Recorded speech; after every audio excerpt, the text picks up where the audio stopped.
Everyone, this is रितो और आज हम बात करने वाले हैं आपके टेढ़े साइज़ के बारे में। जी हाँ, क्या टेढ़ा होना नॉर्मल होता है?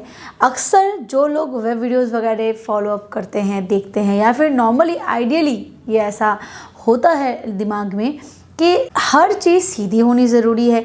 सीधा हो, स्ट्रेट हो, टाइट हो, रफ हो, हार्ड हो, लंबा हो तो ही बेहतर है। खैर, लंबे चौड़ाई इसके बारे में आज हम बात नहीं करेंगे। आज हम टेढ़े साइज़ के बारे में बात करेंगे, यानी कि कर्व्ड साइज़ के बारे में हम बात करेंगे। क्या ये नॉर्मल है? कितने हद तक नॉर्मल है? और आप क्या कर सकते हो अगर आपका टेढ़ा है? दोस्तों, जैसे हमारे बाकी ऑर्गन्स, हमारे हाथ, पैर, आँख, नाक, कान, ये सारी चीज़ें नॉर्मली ग्रोथ होती है, ठीक वैसे ही जो प्राइवेट ऑर्गन होता है वो भी नॉर्मली और नेचुरली ग्रोथ होता है। आपके प्राइवेट ऑर्गन के अंदर कोई बोन नहीं होती, उसके अंदर ब्लड वेजल्स होते हैं, वेन्स होता है और स्पॉन्ज की तरह कुछ टिश्यूज़ होते हैं जो ब्लड को सोक करके आपके इरेक्शन को डेवलप करता है। तो इसीलिए ये जो कर्वनेस है ना, तो ये नॉर्मल है भाई। ऐसा स्ट्रेट बहुत कम लोगों का होता है। तो ऐसा स्ट्रेट होना वो भी नॉर्मल है, लिटिल बिट कर्व होना वो भी नॉर्मल है। कर्वनेस बहुत बार वेन्स की वजह से आती है, कर्वनेस बहुत बार वो स्पॉन्ज टिश्यूज़ की वजह से आते हैं। और ये जो कर्व होता है अपर डायरेक्शन में, लोअर डायरेक्शन में, थोड़ा सा इस साइड, थोड़ा सा उस साइड, बट ये थोड़ा होना बिल्कुल नॉर्मल होता है।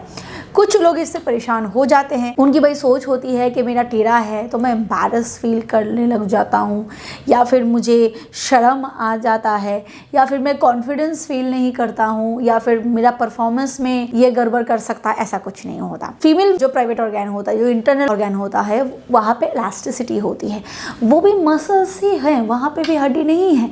तो इसीलिए अगर आपका टेढ़ा है थोड़ा सा इधर उधर ऊपर नीचे, तो वह एडजस्ट हो जाता है। और एक प्लस पॉइंट बताऊं, अगर आपका अपर डायरेक्शन में टेढ़ा है ना, तो ये तो भाई आपके लिए एक बहुत बड़ी अच्छी चीज़ है कि जी स्पॉट को आपको किसी एक्स्ट्राऑर्डिनरी पोजीशंस की वजह से स्टिमुलेट नहीं करना पड़ेगा, या फिर क्लिट को स्टिमुलेट करने के लिए आपको एक्स्ट्राऑर्डिनरी कुछ नहीं करना पड़ेगा, बल्कि ये जो आपका टेढ़ा साइज़ है ना, ये ही उस चीज़ को बढ़िया तरीके से कर देता है। तो इसीलिए थोड़ा बहुत टेढ़ा होना बिल्कुल नॉर्मल माना जाता है, चाहे वो किसी भी डायरेक्शन में हो। तो भाई शुक्र मनाओ, जो भी है टेढ़ा है, बट आपकी फीमेल पार्टनर हमेशा ये बोलेगी कि टेढ़ा है, मेरा है, I am very much satisfied with it. अब बात करते हैं कि एबनॉर्मल क्या है।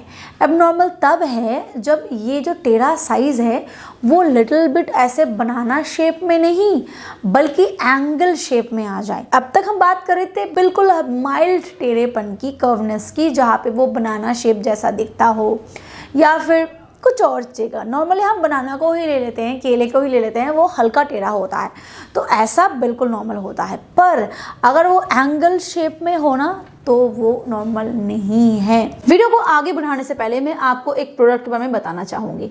अगर आपको जल्दी गिरने की समस्या है, आपका बहुत ही जल्दी गिर जाता है, बेड पे आप बिल्कुल भी लंबा नहीं टिक पाते हो, ना आप खुद सेटिस्फाइड हो पाते हो, ना आप अपने फीमेल पार्टनर को सेटिस्फाइड कर पाते हो, तो आप जोस्टिक कैप्सूल का इस्तेमाल कर सकते हो। ये एक ऐसी आयुर्वेदिक सप्लीमेंट है जो तेजी से आपके जल्दी गिरने की समस्या को ठीक करने में मदद करता है। इसमें अश्वगंधा, सफेद मूसली, अकरकरा, शतावरी, कंचबीज, शिलाजीत, सलाम पंजा, गोक्षुरा, काली मूसली, तिवांग वसम और लौह वसम जैसे इंग्रेडिएंट्स डाले गए हैं जो आपके जल्दी गिरने की समस्या को तेजी से सॉल्व करने में मदद करता है, और साथ ही साथ ये आपके हाइपर सेंसिटिविटी को भी रिड्यूस करने में मदद करता है। तो अगर आप इसका इस्तेमाल करना चाहते हो तो डिस्क्रिप्शन बॉक्स में आपको इसके लिंक मिल जाएगी, आप चेकआउट कर सकते हो। अदरवाइज स्क्रीन पे जो नंबर है उस पर कॉल करके भी आप इसको ऑर्डर कर सकते हो। चलिए आगे बढ़ते हैं वीडियो की तरफ। अगर फिजिकल होने के टाइम पे अगर आपको पेन हो रहा है, नॉर्मल नहीं है, डिस्कम्फर्ट हो रहा है, नॉर्मल नहीं है, और अगर पेनिट्रेट आप नहीं कर पा रहे हो, नॉर्मल नहीं है।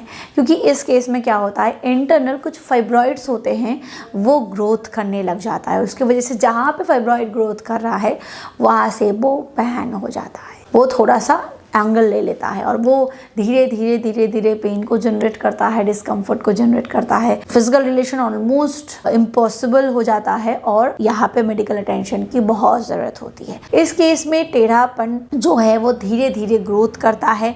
ये जो हम नॉर्मल टेढ़ेपन की बात कर रहे थे, माइल्ड जो कि नेचुरल होता है, वो नॉर्मली जिनका जब ग्रोथ कर रहा होता है उस टाइम से ही वो फील करते हैं कि लिटिल बिट कर्व है, और ये बहुत ही नॉर्मल है। बट ये जो मैं कर्वनेस की बात कर रही हूँ, ये बहुत सारे रीजंस की वजह से ग्रोथ कर सकते हैं, यानी कि प्राइवेट ऑर्गन पे किसी भी तरीके का चोट लगना, या फिर ब्लड वेजल्स में उसका सिकुड़ रहा है किसी भी कारण से, कोई मेडिकल अटेंशन की वजह से ऐसा हो रहा है, किसी मेडिकेशन की वजह से ऐसा हो रहा है, या फिर आप ये भी ले सकते हो कि कोई सर्जरी हुई है जिसकी वजह से हो सकता है। तो अगर उसके बाद, यानी कि कोई इंजरी के बाद, कोई सर्जरी के बाद, किसी मेडिकेशन के बाद अगर आप देख रहे हो कि ऐसा धीरे धीरे धीरे कर्व हो रहा है, पहले कर्वनेस नहीं थी बट अब धीरे धीरे आप कर्वनेस को फील कर रहे हो, अब आपको लग रहा है कि थोड़ा थोड़ा आपको ढीलापन महसूस हो रहा है, तो ये नॉर्मल नहीं है दोस्तों। यहाँ पे आप बिल्कुल डॉक्टर के पास भागेंगे, डॉक्टर से कंसल्ट करेंगे, लोकल किसी भी यूरोलॉजिस्ट, गायने, कोई भी सेक्सोलॉजिस्ट से आप कंसल्ट कर सकते हो और उनसे सलाह ले सकते हो। वो आपको बेस्ट इंफॉर्मेशन प्रोवाइड करेंगे और जो आपके लिए बेस्ट होगा वही आपको सजेस्ट करेंगे, क्योंकि इसके लिए कुछ चेकअप की ज़रूरत होती है, कुछ टेस्ट की ज़रूरत होती है और वही बेहतर जानेंगे कि आपका किस रीज़न की वजह से हो रहा है और उस हिसाब से फिर आपका ट्रीटमेंट भी होता है। तो कर्वनेस कब नॉर्मल है, कितने हद तक नॉर्मल है वो भी बताया, कब नॉर्मल नहीं है वो भी बताया। और दोस्तों अगर आपका लिटिल बिट कर्व है तो ये आपकी इंटीमेट लाइफ को बिल्कुल हार्म नहीं पहुंचाता, इसको लेकर एम्बैरस होने वाली कोई बात भी नहीं है, ये आपके परफॉर्मेंस को भी खराब नहीं करेगा, ये शाय होने की, ये सेल्फ एस्टीम को कम करने का कोई रीज़न भी साबित नहीं होता। तो इसीलिए थोड़ा बहुत कर्व होना इट्स एब्सोल्युटली नॉर्मल और वो धीरे धीरे डेवलप होता है। और यहाँ पे कोई पेन नहीं है, कोई डिस्कम्फर्ट नहीं है, फिजिकल रिलेशन में कोई प्रॉब्लम नहीं है, तो भी आप इतना परेशान क्यों हो रहे हो? एंजॉय करो, अपना बेस्ट दो, बेस्ट परफॉर्मेंस दो, आपके साइज से कोई फ़र्क नहीं पड़ता। वीडियो अगर पसंद आए तो इसे लाइक करो, शेयर करो और सब्सक्राइब करना बिल्कुल मत भूलना अगर ऐसे इन्फॉर्मेटिव वीडियोस आप चाहते हो। Thank you, bye bye.